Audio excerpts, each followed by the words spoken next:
Vous êtes sur Tout TV Africa, mesdames et messieurs, bonjour et bienvenue dans Gatingo.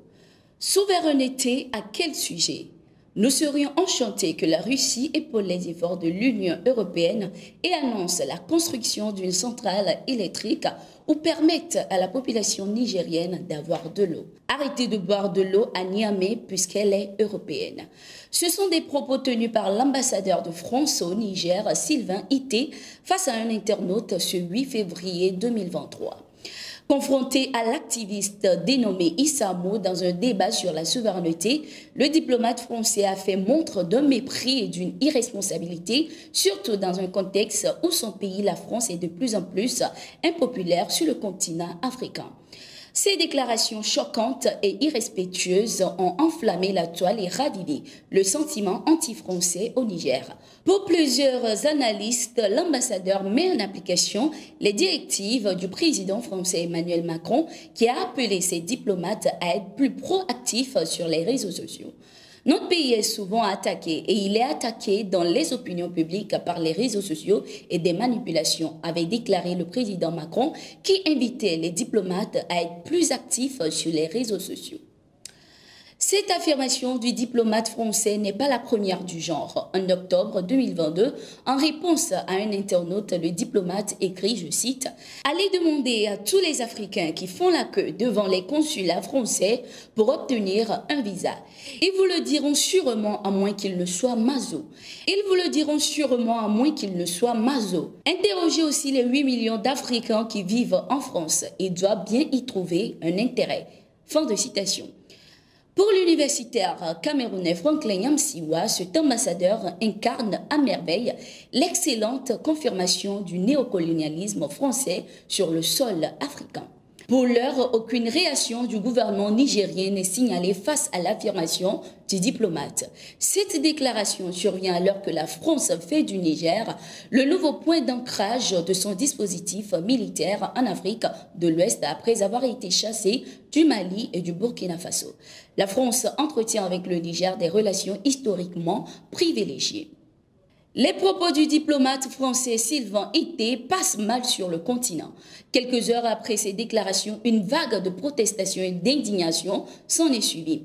Si certains internautes ont exigé des excuses publiques du diplomate français, d'autres par contre demandent qu'il soit convoqué et entendu au sommet de l'État. Si certains internautes ont exigé des excuses publiques du diplomate français, d'autres par contre demandent qu'il soit convoqué et entendu au sommet de l'État. Dans un autre tweet ce 10 février 2023, l'ambassadeur français Sylvain Ité a présenté ses excuses aux Nigériens en ces termes.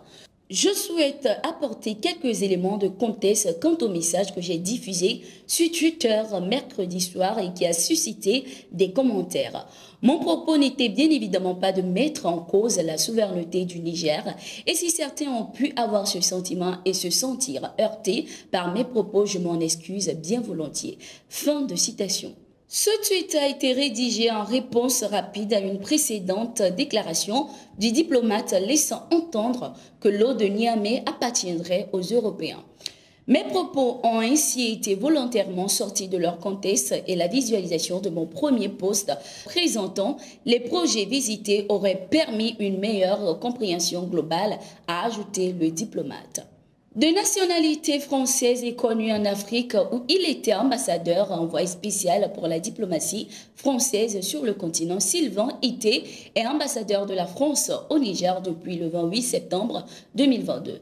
Celui qui se faisait appeler le Monsieur Afrique d'Emmanuel Macron a succédé à Alexandre Gracia en fin de mission après plus de 3 ans au service de l'Élysée au Niger. Né à Bamako au Mali en 1959, Sylvain Ité a débuté sa carrière en tant qu'administrateur du gouvernement militaire français de Berlin jusqu'en 1988. Avant sa nomination en tant qu'ambassadeur du Niger, Sylvain Ité a été consul général de France à Sao Paulo, au Brésil, avant de devenir directeur du cabinet de la ministre déléguée chargée des Français de l'étranger. Entre 2016 et 2020, le diplomate français avait occupé le poste d'ambassadeur en Angola avant d'être nommé en octobre 2020 envoyé spécial pour la diplomatie publique en Afrique par le président Emmanuel Macron. Titulaire d'un master en administration publique et d'une maîtrise en droit public, Sylvain Ité a la réputation d'un diplomate qui manque souvent de tact.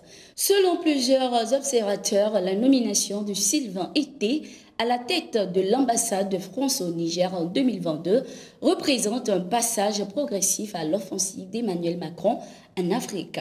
Présent sur les réseaux sociaux, notamment sur Facebook, Sylvain Ité n'y va pas de main morte pour porter la voix de la France, mais surtout pour contredire tout ce qui s'attaque à la politique de la France en Afrique. Cette guerre contre le terrorisme, nous allons la faire et nous serons respectés. C'est en ces termes que le président de la transition burkinabé, Ibrahim Traoré, s'est exprimé lors de la cérémonie d'ouverture de la conférence des commissaires de police ce 9 février 2023. À l'occasion de cette rencontre, le président de la transition a invité l'ensemble des forces de défense et de sécurité à un changement de paradigme en estimant que seule l'intelligence pourra permettre aux forces de surpasser l'ennemi. Le président de la transition burkinabé a invité à cet effet les forces combattantes à se débattre des habitudes classiques de combat. Dans cette guerre, il va falloir arrêter la paresse, verser plus de sueur. L'ennemi lui-même n'est pas paresseux. Il coule assez de sueur pour arriver à vos positions. Mais pourquoi nous ne voulons pas couler assez de sueur pour aller vers lui? Pourquoi nous voulons être à l'aise ou rouler sur nos pistes, tomber dans des embuscades pour aller vers lui?